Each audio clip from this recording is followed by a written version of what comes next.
Para muchos, la idea de una tercera guerra mundial resulta descabellada. Primero, porque la existencia de bombas atómicas de destrucción masiva haría que todos perdiéramos, no habría ganadores. Sin embargo, en la actualidad no solo Estados Unidos y Rusia poseen armamento nuclear, como a mediados del siglo pasado.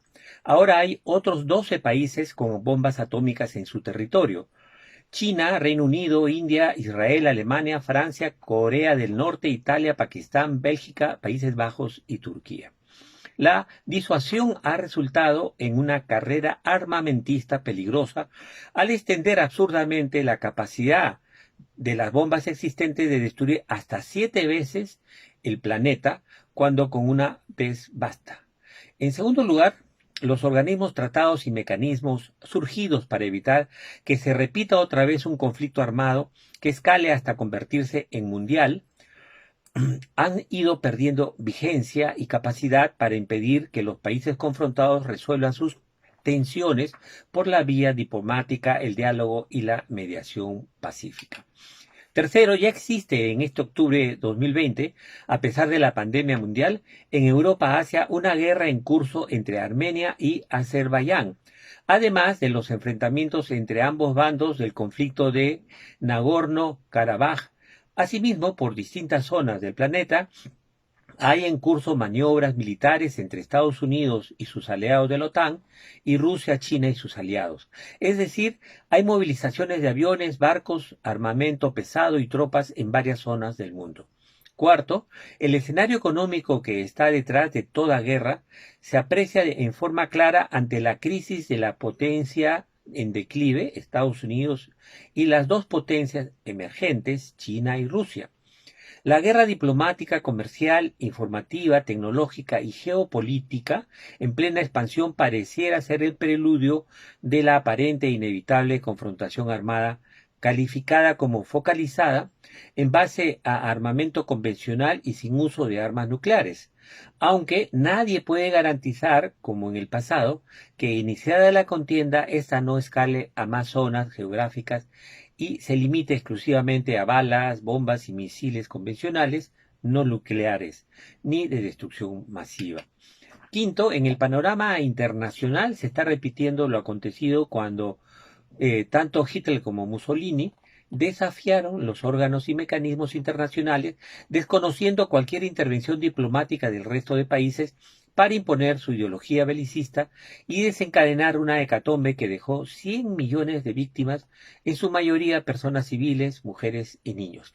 Es decir, sería paradójico e infame que en medio de una crisis mundial sanitaria que ha generado ya más de 1 millón de muertes, la miopía y la prepotencia de un sector de la clase política del mundo occidental esté jugando cínica e irresponsablemente con la posibilidad de desatar una guerra mundial con 1000 veces más fallecidos que el COVID-19. Eso si no se escapa a su control y deviene una expoliación y devastación del planeta y la civilización humana en general. Ante lo expuesto, nos preguntamos qué podemos hacer los hombres y mujeres libres y conscientes de esta grave situación, que no sea el esperar con los brazos cruzados hasta cuando ya no haya nada que hacer. Ajenos a los círculos de poder de la clase gobernante, nuestras posibilidades parecen muy remotas y escasas, pero existe una dimensión que la historia ha demostrado juega un papel determinante, pero exige una acción constante y concertada. Promover una corriente de opinión pacifista que se anticipe a cualquier intento de legitimar y manipular la opinión pública, a favor de una intervención militar flagrante que podría desencadenar un escalamiento de cualquier conflicto bélico a nivel mundial. Esta defensa de la paz mundial y exigencia del uso de medios diplomáticos, del diálogo y la comprensión y los convenios establecidos debe trascender diferencias de lengua, raza, género, ideología, edad, etc. Busca apoyar y hacer eco de los pronunciamientos de los organismos, entidades y líderes mundiales que promuevan una conciencia antibélica. Empezaremos con uno reciente, la Carta encíclica Fratelli Tutti, hermanos todos, del Santo Padre Francisco sobre la fraternidad y la amistad social. Reseñemos algunas ideas básicas que deben apoyar creyentes y no creyentes en nuestro juicio. Durante décadas parecía que el mundo había aprendido de tantas guerras y fracasos y se dirigía lentamente hacia diversas formas de integración. Pero la historia da muestras de estar volviendo atrás. Se encienden conflictos anacrónicos que se consideraban superados, resurgen nacionalismos cerrados, exacerbados, resentidos y agresivos. En varios países una idea de la unidad del pueblo y de la nación, penetrada por diversas ideologías, crea nuevas formas de egoísmo y de pérdida del sentido social, enmascaradas bajo una supuesta defensa de los intereses nacionales. Partes de la humanidad parecen sacrificables en beneficio de una selección que favorece a un sector humano mínimo digno de vivir sin límites. En el fondo, no se considera ya a las personas como un valor primario que hay que respetar y amparar, especialmente pobres o discapacitados si todavía no son útiles, como los no nacidos o si ya no sirven como los ancianos. Nos hemos hecho insensibles a cualquier forma de despilfarro, comenzando por el de los alimentos, que es uno de los más vergonzosos ante tantos miles de niños que tienen hambre en el mundo. De modo semejante, la organización de las sociedades en todo el mundo todavía está lejos de reflejar con claridad que las mujeres tienen exactamente la misma dignidad e idénticos derechos que los varones. Se afirma algo con las palabras, pero las decisiones y la realidad gritan otro mensaje. En el mundo actual, los sentimientos de pertenencia a una misma humanidad se debilitan y el sueño de construir juntos la justicia y la paz parece una utopía de otras épocas. Es necesaria una reforma tanto de la Organización de las Naciones Unidas como de la arquitectura económica y financiera internacional para que se dé una concreción real al concepto de familia de naciones.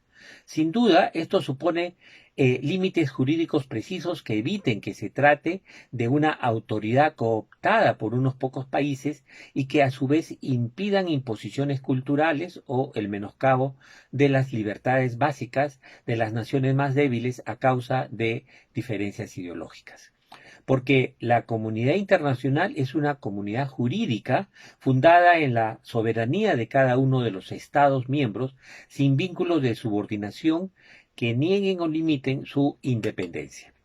La resonante difusión de hechos y reclamos en los medios en realidad suelen cerrar las posibilidades del diálogo, porque permite que cada uno mantenga intocables y sin matices sus ideas, intereses y opciones, con la excusa de los errores ajenos. Prima la costumbre de calificar rápidamente al adversario, aplicándole epítetos humillantes, en lugar de enfrentar un diálogo abierto y respetuoso donde se busca alcanzar una síntesis superadora. Lo peor es que este lenguaje habitual en el contexto mediático de una campaña política se ha generalizado de tal manera que todos lo utilizan cotidianamente. La falta de diálogo implica que ninguno en los distintos sectores está preocupado por el bien común, sino por la adquisición de los beneficios que otorga el poder, o en el mejor de los casos, por imponer su forma de pensar. Así las conversaciones se convertirán en meras negociaciones para que cada uno pueda rasguñar todo el poder y los mayores beneficios posibles, no en una búsqueda conjunta que genere bien común. Los héroes del futuro serán los que sepan romper esa lógica enfermiza y decidan sostener con respeto una palabra cargada de verdad más allá de las conveniencias personales. Hay dos situaciones extremas que pueden llegar a presentarse como soluciones en circunstancias particularmente dramáticas, sin advertir que son falsas respuestas, que no resuelven los problemas que pretenden superar y que en definitiva no hacen más que agregar nuevos factores de destrucción en el tejido de la sociedad nacional y universal. Se trata de la guerra y de la pena de muerte. Hay que luchar para evitar cualquier guerra mundial y defender la vida por siempre en nuestro planeta.